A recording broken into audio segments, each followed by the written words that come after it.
1월 25일 주일 노준현 목사의 날마다 성경 창세기 18장 16절로 33절 말씀. 그 사람들이 거기서 일어나서 소돔으로 향하고 아브라함은 그들을 전송하러 함께 나가니라. 여호와께서 이르시되 내가 하려는 것을 아브라함에게 숨기겠느냐? 아브라함은 강대한 나라가 되고 천하 만민은 그로 말미암아 복을 받게 될 것이 아니냐. 내가 그로 그 자식과 권속에게 명하여 여호와의 도를 지켜 의와 공도를 행하게 하려고 그를 택하였나니 이는 나 여호와가 아브라함에게 대하여 말한 일을 이루려 함이니라. 여호와께서 또 이르시되 소돔과 고모라에 대한 부르짖음이 크고 그 죄악이 심히 무거우니 내가 이제 내려가서 그 모든 행한 것이 과연 내게 들린 부르짖음과 같은지 그렇지 않은지 내가 보고 알려 하노라. 그 사람들의 거기서 떠나 소돔으로 향하여 가고 아브라함은 여호와 앞에 그대로 섰더니 아브라함이 가까이 나아가 이르되 주께서 의인을 악인과 함께 멸하려 하시나이까? 그 성중에 의인 50명이 있을지라도 주께서 그곳을 멸하시고 그 50의인을 위하여 용서하지 아니하시리이까? 주께서 이같이 하사 의인을 악인과 함께 죽이심은 부당하오며 의인과 악인을 같이 하심도 부당하니이다.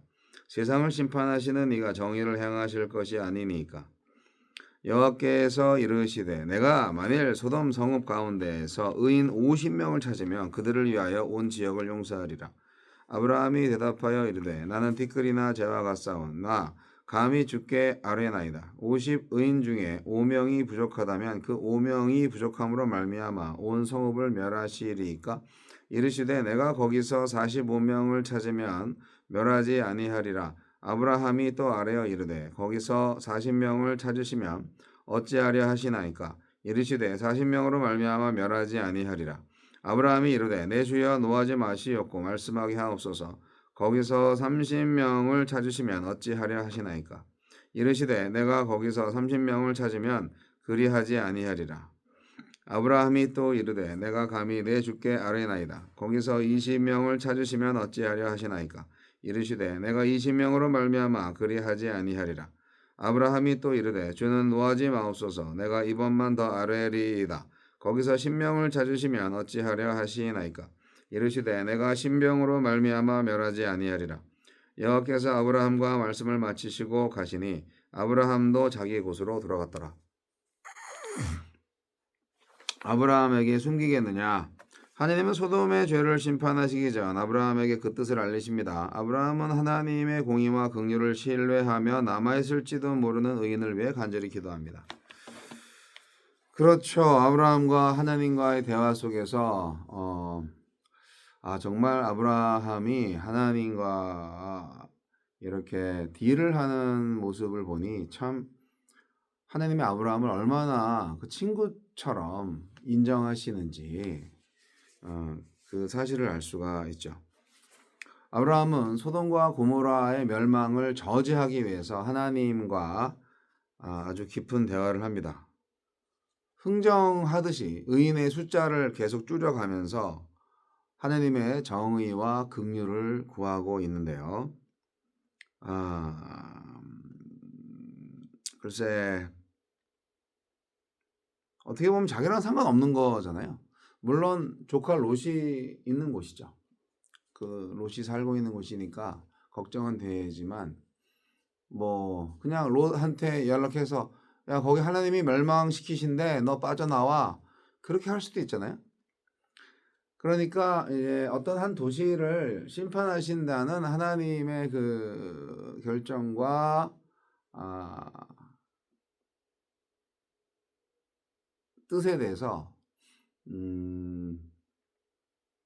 나름대로 하나님의 정의를 기도하면서 기대하면서 심판하지 않아 주시기를, 그러니까 인류에 대한 희망을 가지고 있지 않았나, 심판을 받지 않을 만큼 다시 회복시킬 수 있는 희망을 가지고 있지 않았나, 뭐 그런 상상을 해봅니다만 여하튼 하나님 말씀하셨어요. 최종적으로 의인 10명이 있으면 내가 그 도시를 멸망시키지 않겠다.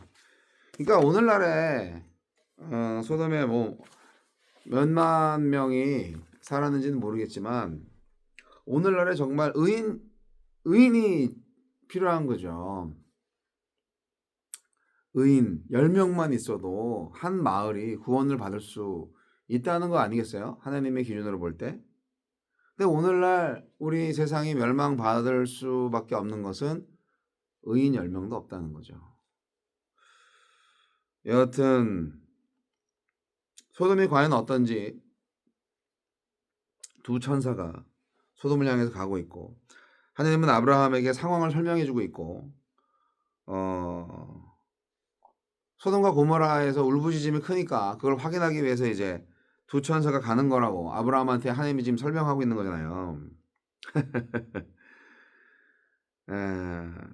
하나님은 아브라함을 통해서 그의 후손을 통해서 강대한 나라를 이루실 거라는 계획을 갖고 계신 거예요.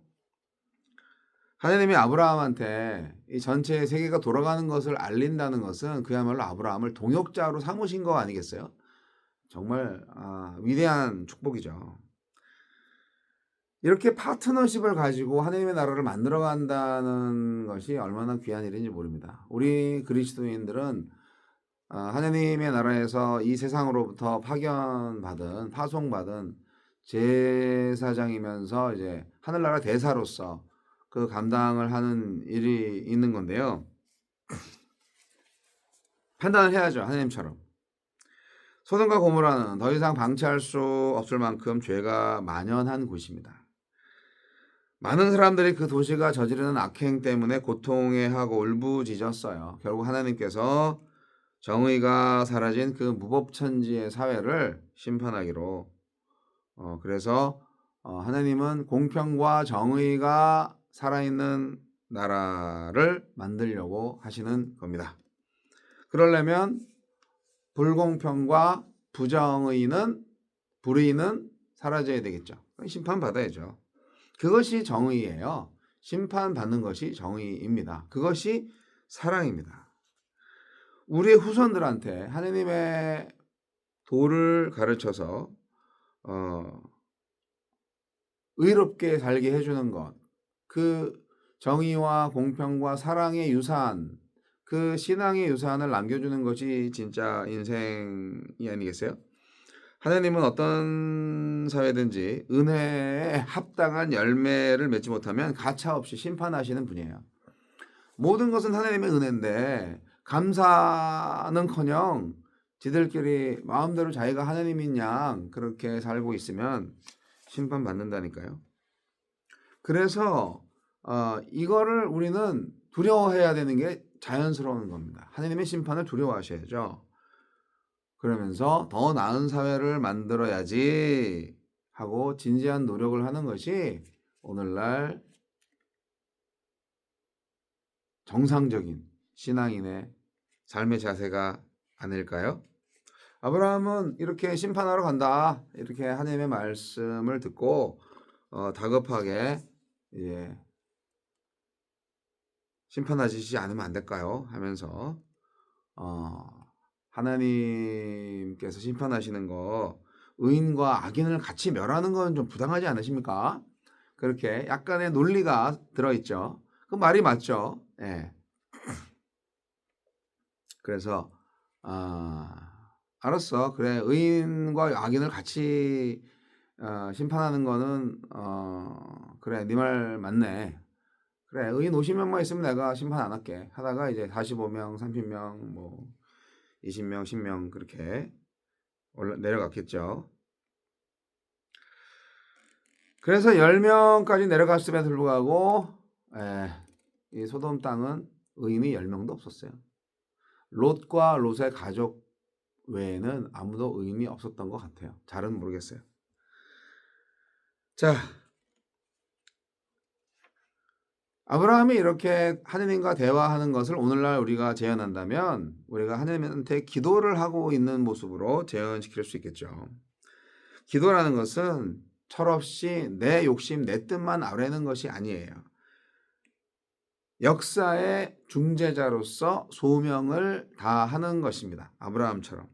교회가 자기 복에 만족하고 사회의 불의에 무관심하고 있다면, 그리고 이웃의 곤경을 외면한다면 똑같이 심판받아야 마땅할 대상입니다.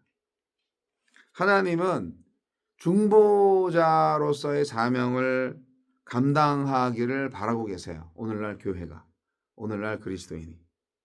그거 잘 못하면 정말 사명을 잘 감당치 못한 게으른 종에게 심판을 내리시겠죠. 아브라함은 그 일을 최선을 다해서 한 거예요. 중보 사역. 우리가 해야 할 부분입니다. 세계 평화를 위해서 이웃의 불의와 싸워서 의롭게 우리 세상을 만들어 가야 됩니다. 거기에 적극적으로 하나님이 개입해 달라고 그렇게 기도하는 것이 우리의 사명이죠.